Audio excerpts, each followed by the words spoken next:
Bienvenidos, bienvenidas, bienvenides a este nuevo ciclo de entrevistas del programa ¿Cómo aprende el cuerpo? Soy Celeste Álvarez, profesora de la materia Técnicas Corporales 1 de la Universidad Nacional de Cuyo.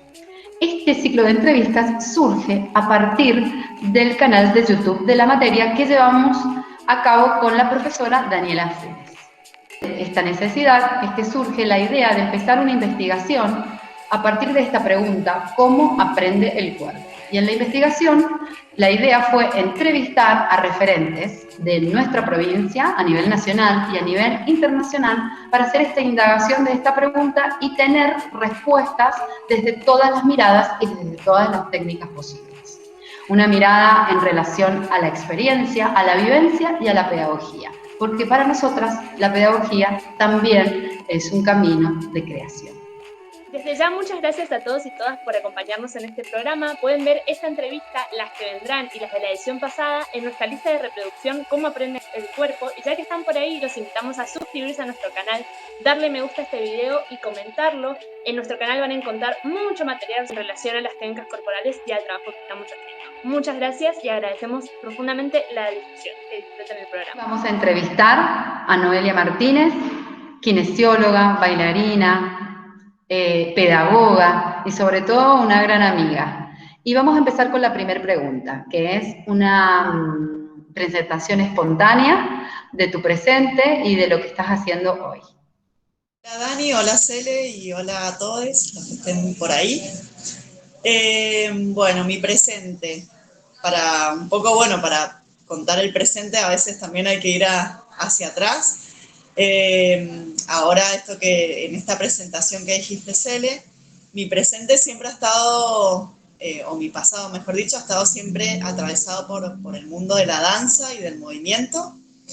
Y a partir de ahí fueron surgiendo como posibilidades en relación a lo que soy ahora, como cuál es mi actividad laboral y profesional, y también, bueno, cuáles mis inquietudes o por dónde pasa hoy mi experiencia a través del movimiento. Soy kinesióloga, soy investigadora y exploradora del movimiento. Y bueno, mi presente actual pasa por dos áreas grandes de trabajo. Una que tiene que ver con la docencia en un ambiente universitario, la docencia en talleres que son para profesionales y algunos para público en general. Y hay otra parte de mi trabajo que también ocurre en ayudar en procesos terapéuticos a personas con disfunciones de movimiento. Disfunciones de movimiento, ya sea porque hay algo que no pueden realizar en su vida cotidiana, no pueden llevar a cabo de la manera que quieren en su vida cotidiana, o porque hay un movimiento que se ha perdido por dolor, y colaboro con esa asistencia. Considero que las dos situaciones igual son procesos educativos, son procesos que están relacionados al aprendizaje.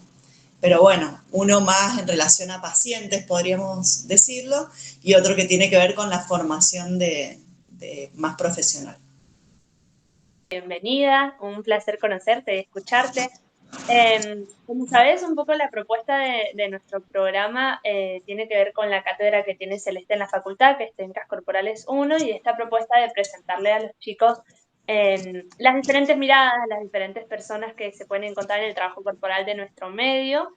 Y desde ese lugar, por ahí, la primera pregunta que queríamos hacerte tenía que ver con esto de volver para atrás, como decías recién, y de preguntarte ¿cómo eras vos como estudiante? ¿Cómo comenzaste tu carrera todo este tiempo, el tiempo de estudiar kinesiología o desde la danza o desde todos los lugares donde lo quieras tomar? cómo eras vos cuando recién empezabas, cómo te fuiste encontrando con todo este camino.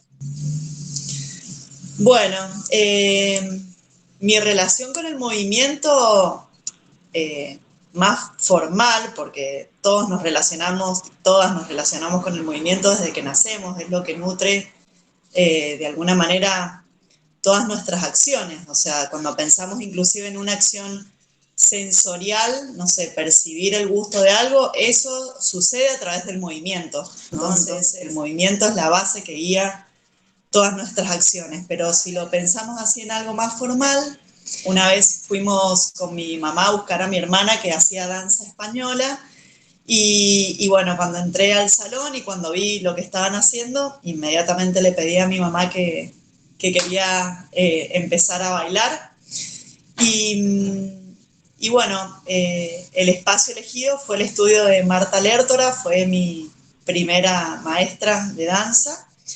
Y bueno, y la verdad que sentí una conexión como muy fuerte con expresar a través del movimiento. Para mí la danza, desde esa edad, se convirtió en un poder expresarme ante el mundo. También una forma de jugar, de pasar mi tiempo libre. Todo el tiempo que no estaba en el estudio, igual estaba en mi casa bailando, imaginando coreografías. Bueno, eso, con mucha música también. Y bueno, tuvo un tiempo muy, muy bonito. La danza clásica me dio como una estructura y considero como algo físico importante que todavía lo tengo muy fuerte impregnado en el cuerpo. Pero en algún momento eh, me resultó como muy estructurado, ¿sí? Entonces, a los 12 años le pedí también a mi mamá cambiarme y cortar con esa formación de danza clásica. Y estuve boyando por ahí unos años hasta que encontré a Lucía y Valentina Fusari. Y bueno, la danza contemporánea me atrapó. Creo que la primera vez que las vi a ellas bailar estaba Cele presente, creo que fue en el Teatro Independencia, la obra de Borges, que bueno, fue una obra que me impactó mucho y a partir de ahí dije, bueno, yo quiero hacer eso también. Y ahí pasó algo como re interesante que me llevó tal vez, no sé, un año largo, 2 años largos y no sé, tal vez es un proceso que no termina, que me costó esto de entrar en las curvas de la danza contemporánea, ¿no? Como de poder ablandar el cuerpo, que el tórax tuviera otra movilidad, que la columna tuviera otra movilidad. Y para mí eso fue como un descubrimiento, más allá de encontrarme en un lugar muy placentero desde la danza, fue un descubrimiento de algo que tenía que desaprender para volver a aprender otras formas, ¿no? O otras calidades de movimiento.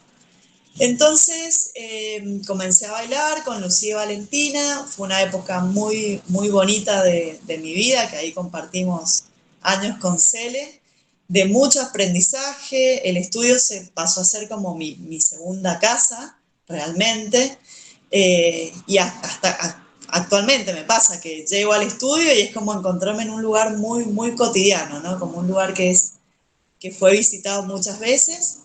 Y también que esa etapa de mi vida, que fue transitar mi adolescencia bailando de esa manera, se transformaran en experiencias de vida, ¿no? Porque era viajar, bueno, conocer también a través de la danza el teatro, otras profesiones, otras personalidades, así que bueno, me nutrió mucho en ese aspecto.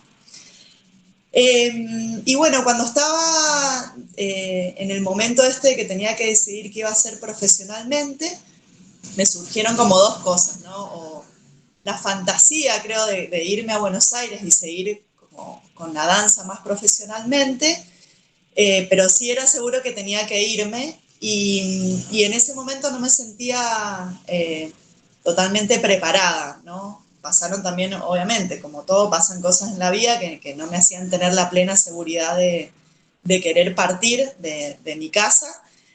Y en ese momento se abrió la carrera de kinesiología y fisioterapia acá en Mendoza. Entonces creo que me di la oportunidad de probar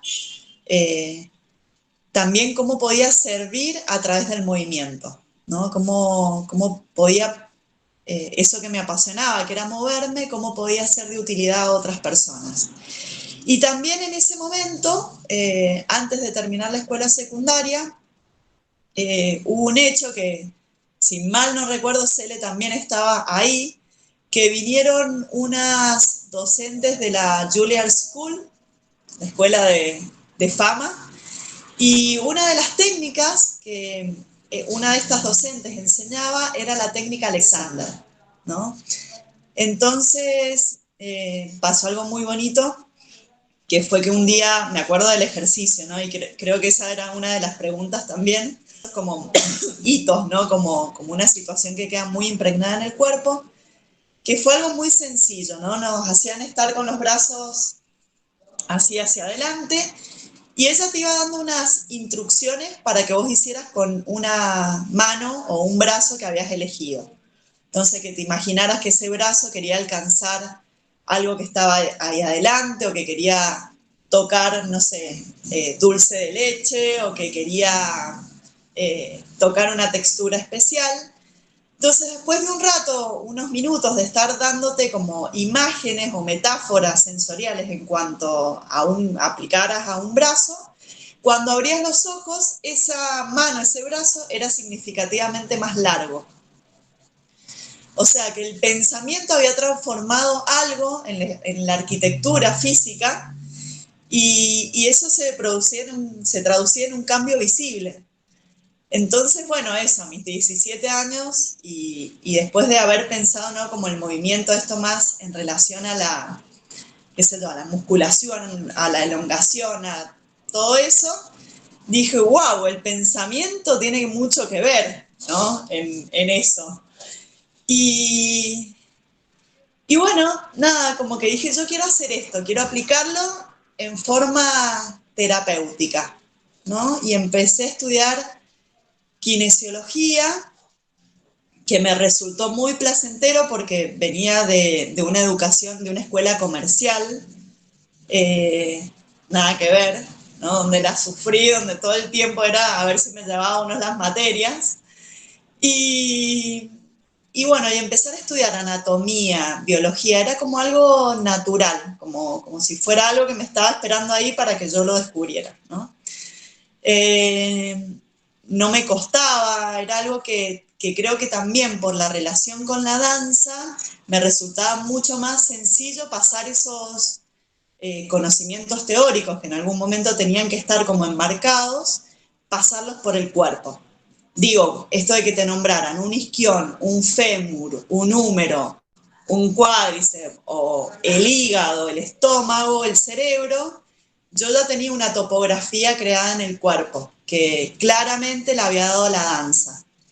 Entonces me resultó muy sencillo, muy placentero, y eso fue marcando un poco mi rumbo dentro de la formación de la facultad, ¿no?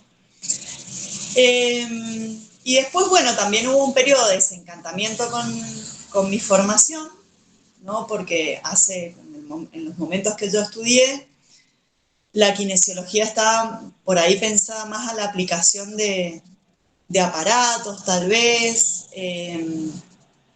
como, como algo menos global, ¿no? Y después, en estos 10 últimos años, la kinesiología ha tenido mucha evolución, se ha integrado mucho con el movimiento. Actualmente yo, por ejemplo, trabajo solamente con movimiento, es muy poco lo que trabajo en camilla. Entonces, bueno, fui acompañando como esa experiencia que tenía desde la danza y del movimiento, la fui nutriendo de más experiencias motrices, y fui transformando un poco mi forma de trabajar también a lo que es hoy, lo que es mi presente hoy en día. Y maravillosa la historia, ¿no? Cómo nos van marcando en el mejor de los sentidos, porque también puede ser para el peor, pero no, hay experiencias que nos transforman y nos nos van dando también esa originalidad, porque yo te escucho y te pregunto en esto de la enseñanza, porque vos estás enseñando, pero también estás haciendo ese servicio que tiene que ver con lo terapéutico. Entonces es un cruce muy, muy interesante, porque no es solamente aprender, sino también es tener una mejora a nivel de salud, ¿no? De pensarse desde esta sutileza, es mucho más interesante, ¿no? Y cómo es, porque ese cruce a mí me parece re interesante. No sé cómo lo vivís vos, porque no es solamente enseñar algo, sino también que mejora, que te ayuda, que te hace sentir bien, que te da bienestar. A ver, yo creo que cuando el aprendizaje se toma justamente como un aprendizaje que sea significativo, puede transformar a la persona que recibe como ese acompañamiento, ¿no? No primero como algo vertical, sino algo, bueno, horizontal, que trasciende como esto de que yo tengo algo y que se lo doy a otro, no, es un proceso de acompañamiento y vamos descubriendo juntos, juntas, como esa forma de optimizar lo que quieras o de mejorar lo que quieras, ¿no?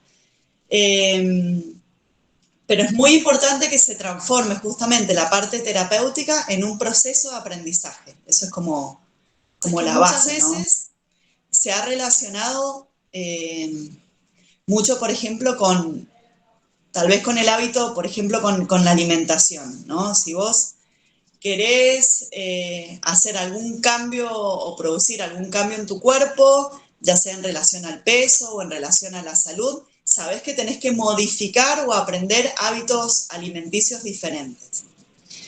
Con el movimiento pasa exactamente lo mismo. Si hay algo que querés mejorar, optimizar, hay situaciones en relación al movimiento que pueden ser transformadas, ¿sí?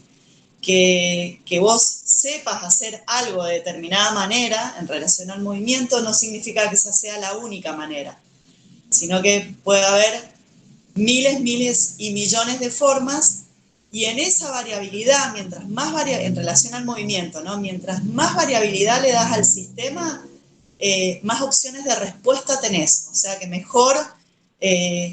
mejor posibilidades de responder ante el mundo y ante las situaciones cambiantes de lo cotidiano vas a tener. Entonces, en relación al movimiento, eso es algo muy importante, y en relación a cómo aprende, ¿no? Porque es muy interesante, por ejemplo, cuando vos ya te haces muy ducha en una actividad, está bueno que la cambies. No sé, sos buenísima jugando al tenis, sos la mejor jugando al tenis. Bueno, ahora, no sé, anda en patineta. Porque en esos momentos como de torpeza motriz, cuando vos estás aprendiendo algo nuevo, que sos motrizmente un desastre, ¿no? No sé, pensá en la actividad que son. Nunca me salió a hacer la media luna. Bueno, practico hacer la media luna. En esos momentos es cuando el cerebro más aprende, cuando más conexiones tenés. Eso está relacionado con la plasticidad cerebral, ¿no? Entonces, aunque no te salga eso en términos formales, tu cerebro está, y tu cuerpo, ¿no? Cuando hablo de cerebro, para mí es como la globalidad, está aprendiendo muchísimo. Lo que pasa es que en esos momentos, como justamente no está tan relacionado a lo formal o a lo virtuoso o a lo que tiene que salir correctamente bien, a veces lo descartamos, ¿sí? Nos sentimos tan torpe que decimos, no, lo descarto, no me sale. Y no, es como el proceso del intentar lo más rico que hay en relación al aprendizaje. Un momento así como sublime, ¿no? Me parece, Noé, que es muy interesante lo que decís, porque nosotros como generación tenemos esta necesidad de estar todo el tiempo aclarando, ¿no? Como aclarando en el mejor de los sentidos. Desde esto de empezar a sentir que el aprendizaje no es vertical, sino que es horizontal, que es un acompañamiento, que es un descubrimiento, que en esta diversidad encontrar la singularidad personal es fantástico. Creo que siempre es necesario porque estamos justo en un cambio de paradigma, así que yo te agradezco que a pesar de que para vos te parezca que es obvio, es muy interesante porque estamos en esa puja de hacer el salto de paradigma. Y con respecto a la pregunta del programa, que es cómo aprende el cuerpo, que ya la estás empezando a contestar de manera maravillosa, gracias. Acá es cuando nosotros decimos con la Dani, sí, qué lindo que estés acá. Me parece re interesante lo que decís, porque a mí me está pasando que yo estoy haciendo unas clases de buto, ¿viste? De danza butó, sí, que para mí es todo lo opuesto, y estoy teniendo esa lucha existencial, pero a la vez maravillosa. Y yo le digo a mi profe, que es la Tamia Rivero, Tamia, me siento rarísima, estoy batallando, pero estoy feliz. Le digo, y me parece re interesante esta propuesta de que el cuerpo también aprende en estas situaciones de desafío o de arriesgarse a lo nuevo. El cuerpo aprende, está todo el tiempo aprendiendo, ese es el tema. Si no tiene un ámbito, no sé, el aula o el consultorio, está todo el tiempo aprendiendo. O sea, cuando vamos a la plaza, no sé, a jugar, yo voy a la plaza a jugar con mis hijos, sé que estoy aprendiendo. Aprendo observándolos, aprendo, no sé, observando cómo se mueven las otras personas. Todo el tiempo estamos aprendiendo. Lo que pasa es que obviamente no es de forma consciente, pero todo lo que nos ocurre en el mundo sensorial, todo lo que nos entra por los sentidos, es aprendizaje. De hecho, ese es el primer aprendizaje, ¿no? Tiene que pasar por los sentidos. Por eso a veces hay que abrir un poco más los espectros, porque actualmente somos una cultura muy visual, ¿no? Entonces, todo nos entra mucho por los ojos y creemos que esa es la única vía de aprendizaje, ¿no? Cuando vemos algo o cuando leemos algo. La realidad es que todos los sentidos se activan al aprender, ¿no? Y mientras más potenciemos, por ejemplo, el sentido sinestésico, ¿no? El sentido sinestésico que está full cuando vos haces actividades físicas en forma consciente. Consciente no significa que tenga que ser hiperconsciente, nada. Si vos estás haciendo este gesto y le decís, bueno, che, ¿y la mano? ¿Qué está pasando con tu mano cuando haces esto? ¿Los dedos están activos o es una mano opaca? ¿O la mano tiene un fin de alcanzar algo? Bueno, ya está. Le pones una pregunta y pasa a ser consciente, ¿no? Más que algo conductista. Ponés una pregunta, ya está, se transforma. Le encendiste la lamparita a la persona acá.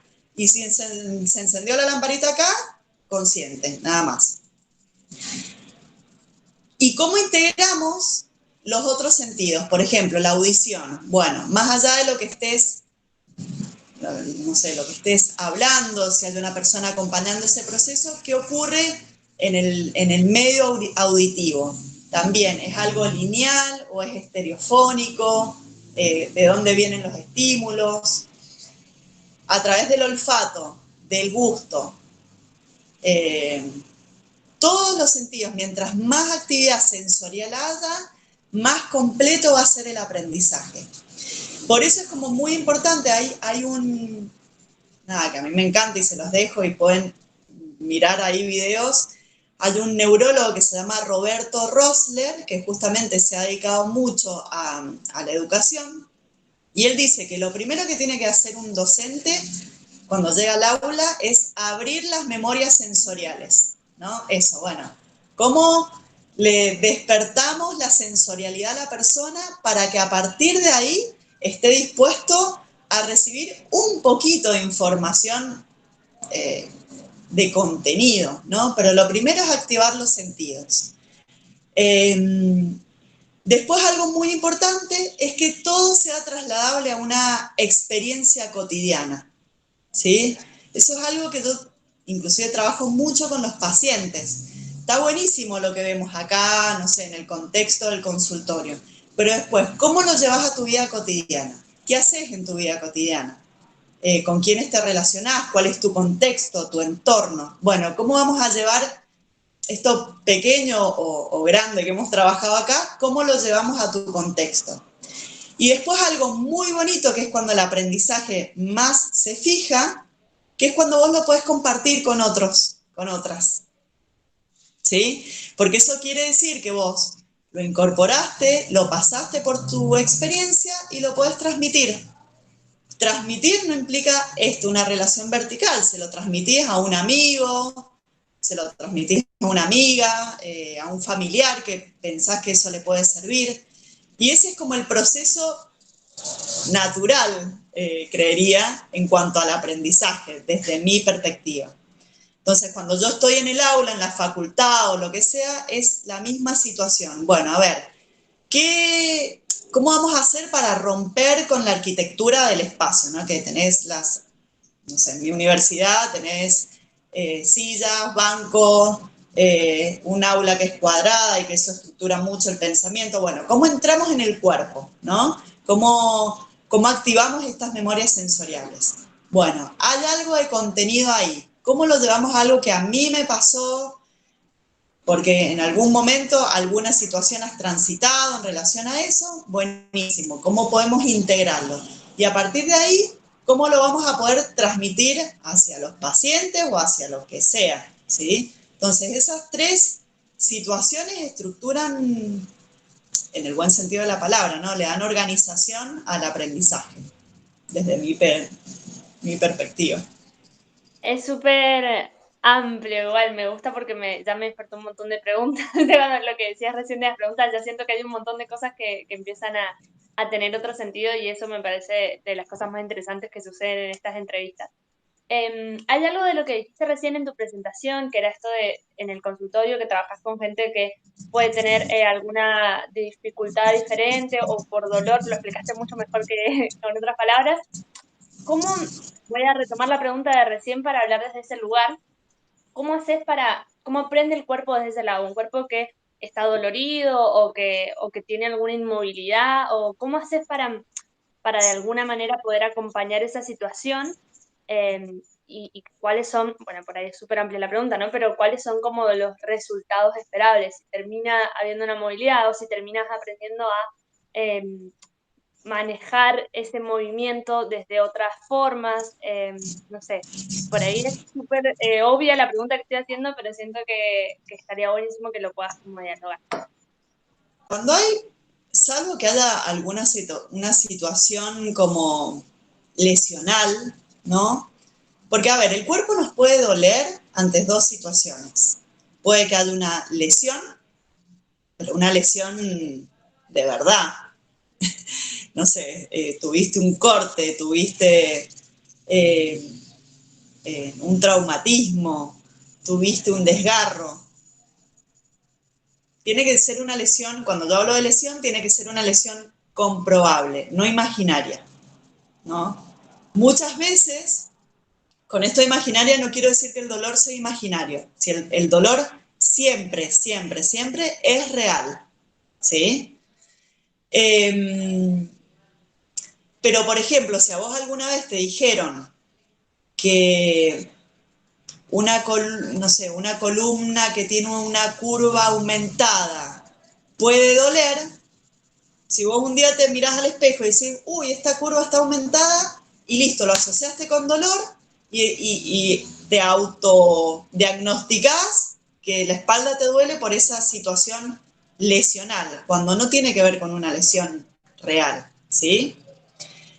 Entonces, te puede doler porque hay una lesión o porque no la haga, porque no la haya, perdón.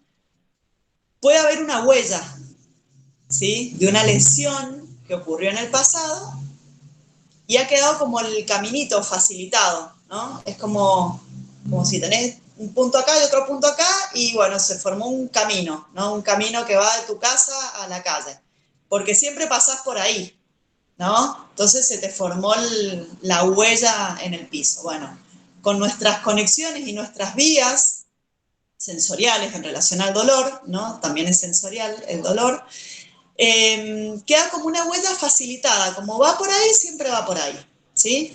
Entonces, ¿qué hay que hacer en el caso que no haya lesión? ¿Sí? Borrar la huella. ¿Mm?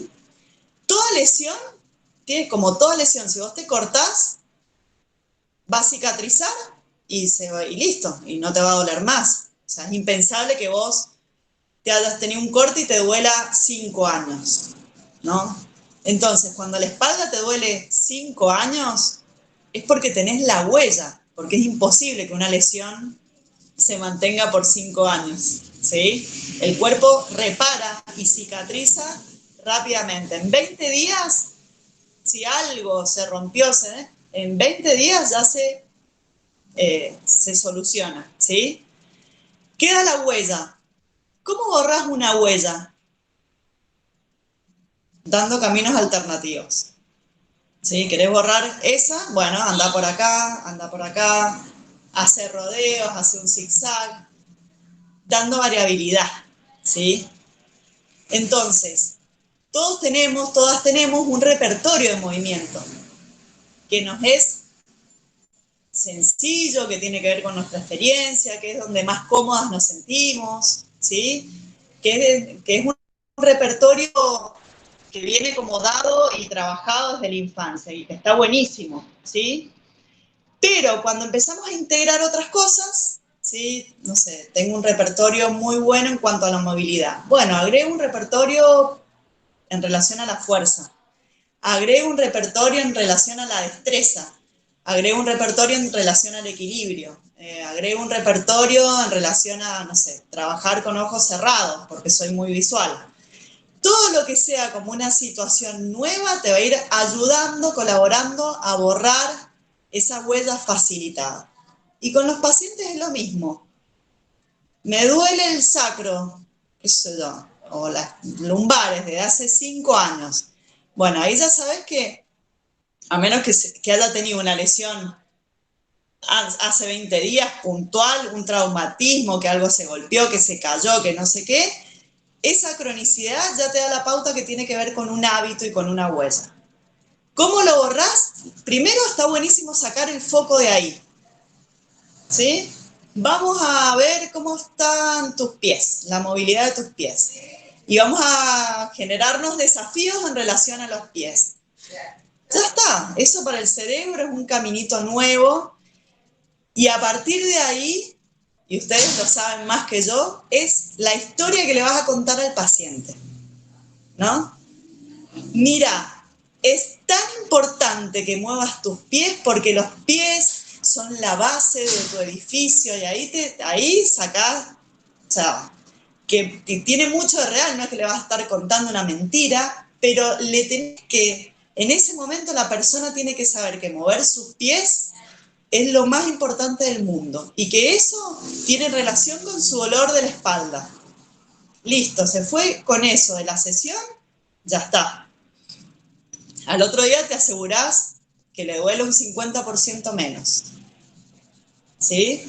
Sí, Y esto tiene que ver con la significación que le vamos dando a todo, porque es así, esto que vos decís, el caminito es la historia que nos creímos inconscientemente, que nos hace mal, entonces siempre hacer un salto, algo que nos haga bien, motivarnos también, es fantástico, cambiar el chip. Cambiar el chip y esto de la motivación me parece, pero fantástico. Porque muchas veces pasa que los estudiantes ya vienen, no, bueno, yo soy muy duro, yo no me puedo mover, o así, los chicos siempre ya tienen un cassette puesto, bueno, cassette es re viejo, un chip, donde ya ya ahí nomás no sé si es un diagnóstico, sino es una lectura de cómo ellos se ven a ellos mismos, y está buenísimo poder buscar otras maneras, encontrar esa movilidad y esa disponibilidad. mira, hay un concepto muy interesante que es de Feldenkrais, Sí. que para mí es la clave. Ajá. Feldenkrais dice que hay 3 situaciones en cuanto al aprendizaje, ¿no? Uno tiene que ver con la herencia. Lo que se hereda no se roba, ¿sí? A ver, ¿Qué es heredado? Heredado es el color de mis ojos, ¿no? El color de mi piel. No sé, si tengo este colmillo más largo porque mi papá lo tiene más largo, ¿sí? Son situaciones como muy puntuales en cuanto a lo que nos viene filogenéticamente dado, ¿no? En relación a la especie y en relación a tu familia, ¿no? La postura no es una herencia. La dureza que vos dijiste no es una herencia. La flexibilidad no es una herencia, ¿no? Cualquier dolor, me duele la espalda porque a mi abuela le dolió, no es una herencia, ¿sí? Eso, algo importantísimo aclarar. La otra situación en relación al aprendizaje es la educación, ¿no? Porque todos, todas, recibimos una educación y que hasta cierto punto no es elegida, ¿no? Porque vos cuando sos pequeño o pequeña, no elegís al colegio que vas a ir o la educación más o menos formal que vas a elegir. Es, bueno, en relación al mambo de tus padres, que si te mandan a una escuela Waldorf, que si te mandan a otra escuela, o que, qué sé yo, será en relación a eso. Y el tercer punto muy importante es la autoeducación. Ahí está el 90% de tu riqueza en cuanto al aprendizaje. Y lo más importante es que es totalmente maleable, ¿sí? Hay otra situación que es muy importante de entender, que es que el cuerpo cambia constantemente. O sea, lo que vos crees como rígido, vos decís, ¿el hueso es rígido? No, no es rígido el hueso, para nada. El hueso que vos ves como rígido es el que te comes en la costilla que cocinás y que ha sufrido 2 millones de procesos, ¿no? Primero está muerto, después lo cocinaste, después no sé, lo recalentaste y después, claro, quedó duro como una piedra. El hueso vivo es totalmente maleable. Entonces, eso que vos ves como algo, uy, tengo la espalda así, o tengo el músculo duro así, porque mi mamá lo tiene así, no es como tal.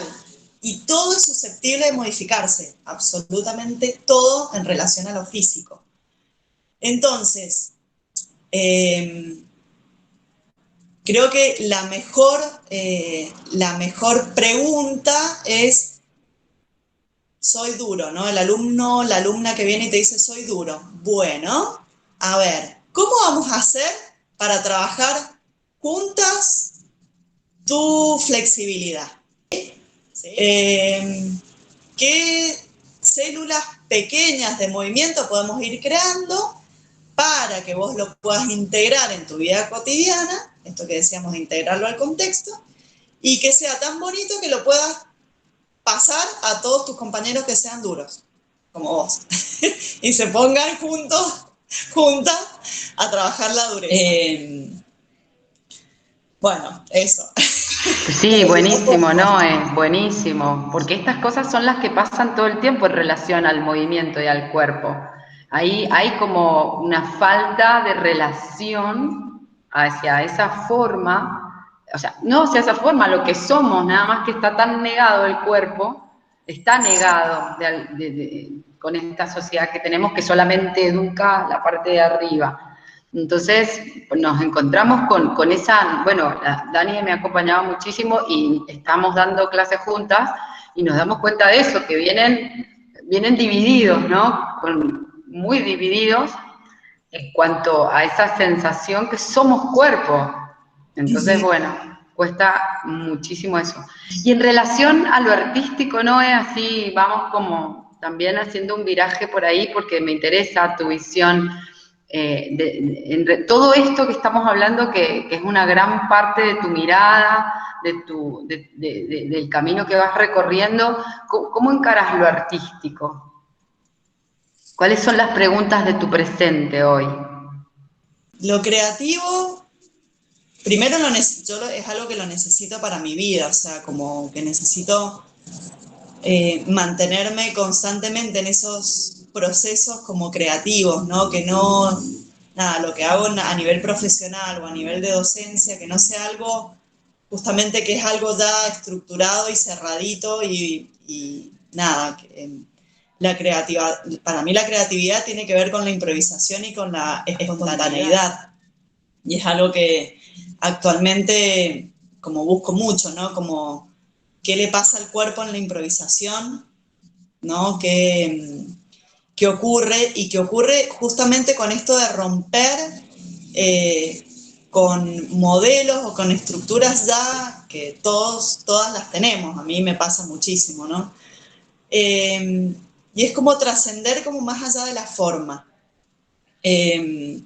Esto es algo que venimos trabajando, bueno, con mi compañera, con Candela, ¿no? En cuanto al movimiento, de que no hay situaciones en cuanto al movimiento que no puedan hacerse, ¿no? Como puede haber como una nueva forma, que esa forma puede ser nueva para mí, no para vos, ¿no? Pero es el significado que eso tiene para mí, cómo impacta en mi cuerpo, por ejemplo, en llegar a lugares físicos a los que nunca he estado. Y en eso no es pensar en relación al virtuosismo, puede ser un lugar inclusive en la quietud, o con un movimiento muy mínimo, pero que para mí es una situación novedosa, ¿no? Justamente la novedad es algo que va íntimamente ligado al aprendizaje también. Y bueno, y mi proceso creativo actualmente pasa por encontrar esos momentos. Actualmente estamos trabajando con la Gaby Senda, una muy amiga, y estamos trabajando el concepto de tenseiridad, que es algo que nosotras lo estábamos aplicando al cuerpo, pero eso como inclusive puede trascender el cuerpo y aplicarse también en un entorno que es siempre cambiante, ¿no? Por ejemplo, cómo sería crear una secuencia, una coreografía o una secuencia de movimiento que puede ser cambiante por las condiciones cambiantes del cuerpo, pero ¿qué pasa si también cambia todo el tiempo el entorno? O sea, si un día la haces en una casa, otro día la haces en otra casa, en un escenario o no sé, al aire libre. Entonces, eso ha sido una variable que estamos ahora como investigando y trabajando. Cómo se modifica esa secuencia de movimiento cuando se modifica el contexto o el entorno. Estamos trabajando por ahí. Tomando esta idea de en lo artístico o en general, si querés, teníamos esta pregunta de cuáles fueron tus maestros. Ya nombraste algunos, nombraste tu primera profesora de danza, nombraste a Valentina y a Lucía Fusari, pero bueno, por si te quedó alguien colgado, esta propuesta de con quiénes has trabajado, quiénes han sido tus maestros o tus referentes, o hablábamos en las últimas entrevistas de esta posibilidad de que a veces uno elige como maestros a personas que quizás nunca vio en la vida, pero que los tiene como referentes y que de alguna manera van guiando o acompañando el camino. Eso, ¿quiénes han sido para vos tus maestras o maestros? Bueno, sí, maestras iniciales, ahí creo que Lucía y Valentina Fusari marcaron una etapa muy importante de mi vida y lo siguen haciendo. Siempre me gusta nombrar, si bien es como mucho más reciente, pero me gusta nombrar a Lisandro Gómez Fraser, el Lichi.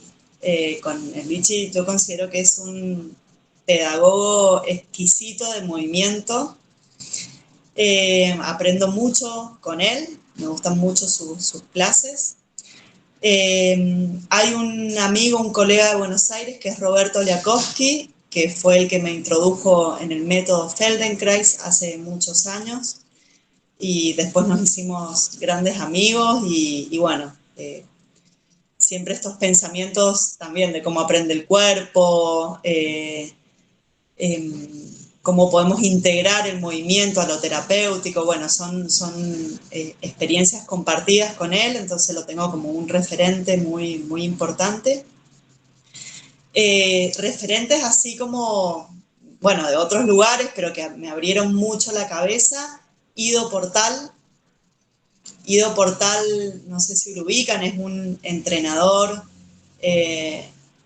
israelí, que se ha dedicado a entrenar a grandes deportistas de élite, boxeadores, o sea, un ámbito súper diferente, pero que ha aplicado como muchos recursos poco convencionales.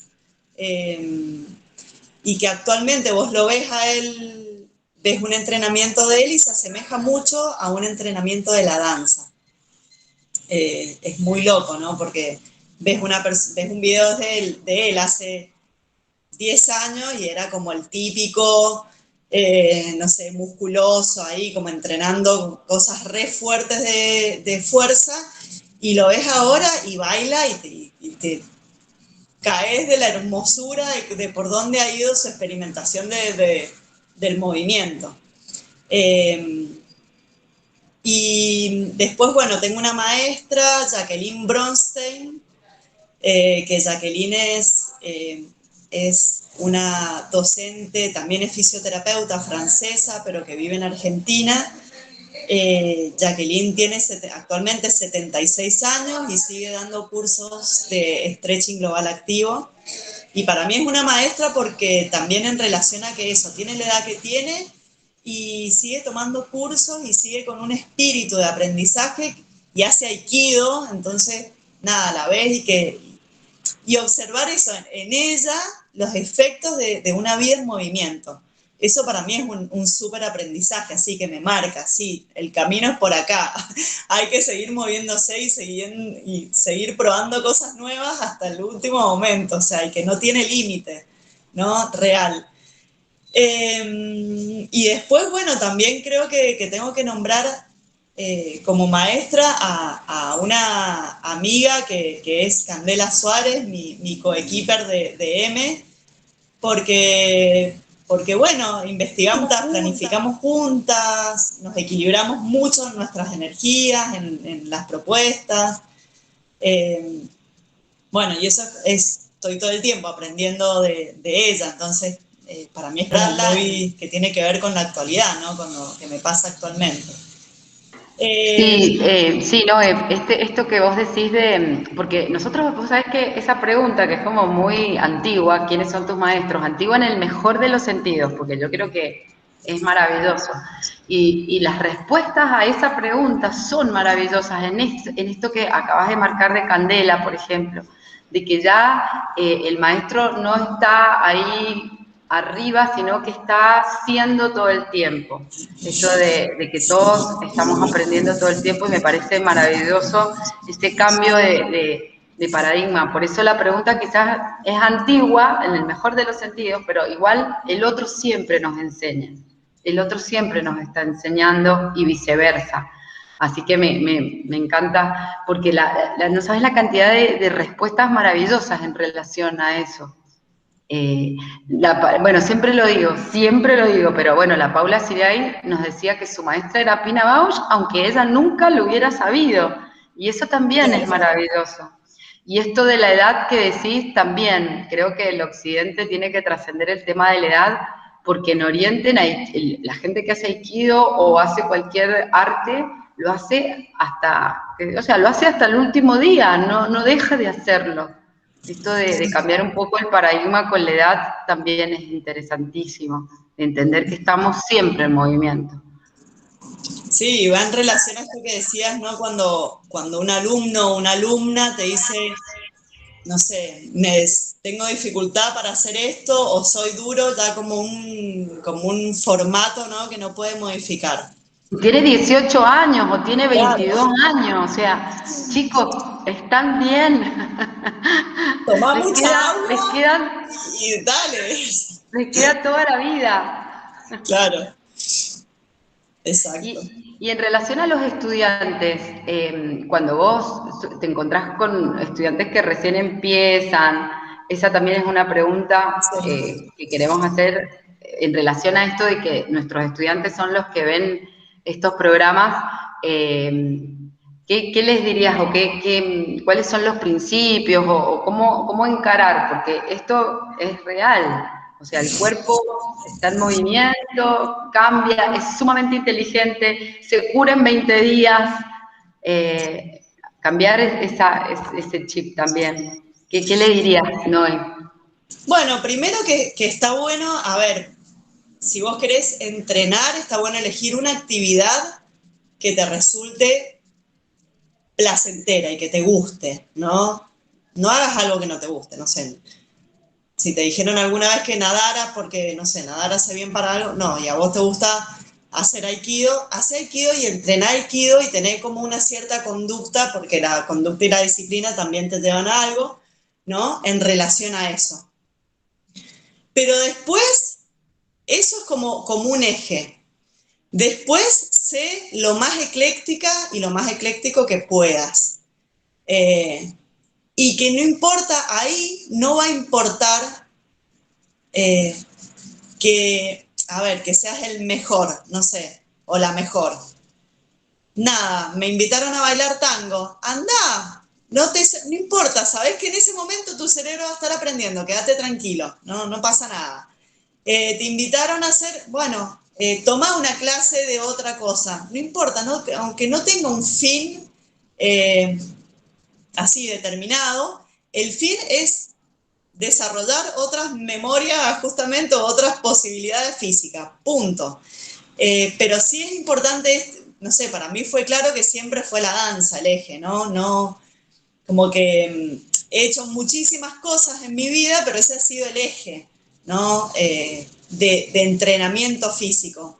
Pero después sí, he hecho Feldenkrais, Alexander, Eutonía, no sé, he corrido, aunque no me guste correr, he corrido, he subido cerros, qué sé yo, todo lo que vos puedas hacer, buenísimo, fuera de ese hilo que tomes como entrenamiento. Nada, nutrite de la mayor cantidad de experiencias físicas posibles, con el cuidado del cuerpo, ¿no? Pero intentá nutrirte de la mayor cantidad.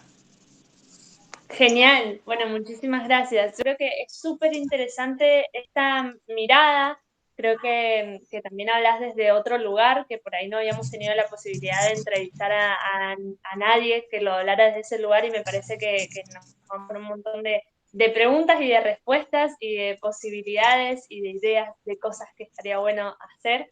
Te lo agradezco un montón, gracias por compartir este momento con nosotros. Un placer Bueno, escucharte. gracias a ustedes por pensar en mí para colaborar desde ese lugar y nada, para lo que quieran o consultas o derribar algún mito en cuanto a lo físico. En relación a las posibilidades físicas, lo hacemos juntas. Exacto, gracias, Noé. Sí, esto de derribar los mitos es muy, muy bueno. Lo necesitamos constantemente para nosotras, para mí, para los estudiantes, para todos. Así que bueno, muchísimas. Te voy a decir la derribadora de mitos. Es que ayuda muchísimo. Bueno, muchísimas Sí. gracias, Noé. Gracias. Bueno, gracias a todos, a todas y bueno, buen aprendizaje, buena experiencia. Eso. Buena vida en movimiento. Gracias.